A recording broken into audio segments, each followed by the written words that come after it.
So within Western civilization and Western society, the Western canon of philosophy and science, scientists and philosophers have been trying to answer the question, what is time, for thousands of years.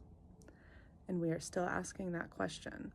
There are many other examples like this, and this suggests that there are some questions that are inherently philosophical rather than scientific. But again, this is key, because there's no way to actually test the hypothesis about are all questions theoretically, keyword theoretically, answerable by scientific inquiry, or are some are some not. So and I do want to address that this comes into conflict with what I've been talking about Spinoza and his whole belief system being that we can access and study the mind because it's part of nature, and everything in nature is subject to scientific inquiry. And you know, he might not agree with me about this, and that's okay.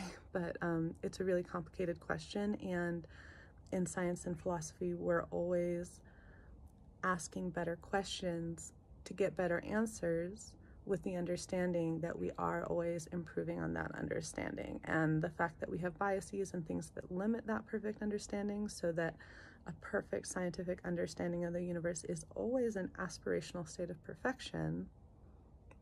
We're going to keep asking questions. We're going to keep asking this question.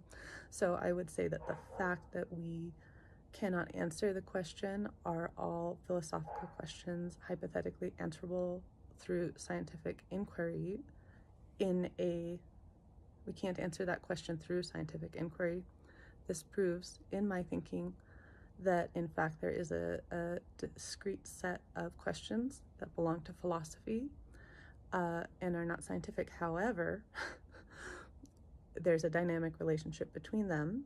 And in this article, I talk a lot about how Einstein's discovery of the theory of relativity plays into this dynamic between we see cycles where we turn to science to answer these questions. We get some answers, but we don't get all the answers.